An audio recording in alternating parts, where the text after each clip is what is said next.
Om Swastiastu. Kembali lagi bersama saya Adi Wilha. Nah, dalam video ini saya akan membawakan materi mengenai konsep dasar sumber belajar. Dan saya akan memaparkan materi awal dahulu mengenai sumber belajar. Menurut Sitepu, sumber belajar adalah usaha sadar yang dilakukan secara terencana, sistematis, dan menggunakan metode tertentu untuk mengubah perilaku relatif menetap melalui interaksi dengan sumber belajar. Nah, dengan demikian, sumber belajar merupakan salah satu komponen dalam kegiatan belajar. Pengetahuan, kemampuan, sikap, keyakinan, emosional, dan perasaan. Sumber belajar merupakan suatu proses, suatu sistem yang tidak terlepas dari komponen-komponen lainnya yang saling berinteraksi di dalamnya. Salah satu dalam komponen tersebut adalah sumbernya. Saya akan menjelaskan beberapa sedikit materi mengenai perkembangan sumber belajar yang dibagi menjadi beberapa bagian. Yang pertama, sumber belajar praguru. Pada zaman praguru, sumber belajar utamanya adalah orang dalam lingkungan keluarga atau kelompok, karena sumber belajar lainnya dianggap belum ada atau masih sangat langka. 2. Lahirnya guru sebagai sumber belajar utama pendidik.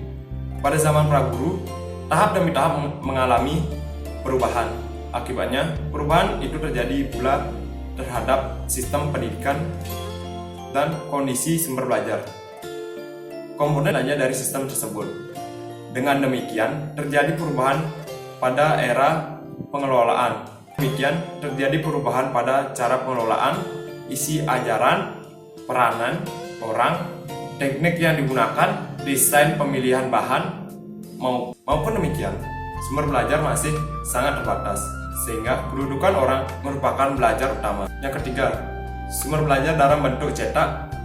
Adanya perkembangan industri yang cepat, pada akibatnya dapat diproduksi peralatan dan bahan yang cukup besar.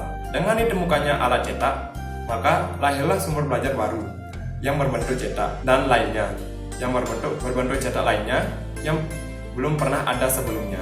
Keempat, sumber belajar yang berasal dari teknologi komunikasi. Dengan ditemukannya berbagai alat dan bahan, contohnya seperti hardware dan software pada abad ke-17, efeknya sangat besar terhadap sistem pendidikan keseluruhan. Setelah timbul istilah teknologi dan pendidikan yang terjadi pada akhir Perang Dunia Kedua, memulai perubahan menjadi ilmu yang disebut dengan teknologi pendidikan dan teknologi instruksional.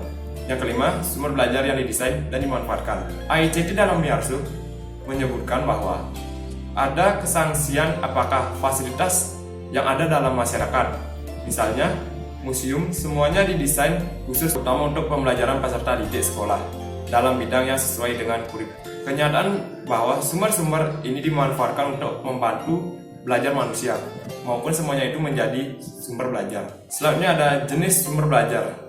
Nah, di sini ada beberapa jenis. Saya akan menjelaskannya sedikit demi sedikit. Yang pertama ada sumber belajar berbasis teknologi, perkembangan teknologi, khususnya di bidang informasi dan komunikasi. Dalam satu dekade sebelum dan sesudah abad ke-21 telah membuat informasi dapat disimpan, diolah, disebarluaskan dengan cepat. Dengan cepat menembus batas-batas geografi serta budaya dan tertentu. Yang kedua, sumber belajar berbasis organisasi.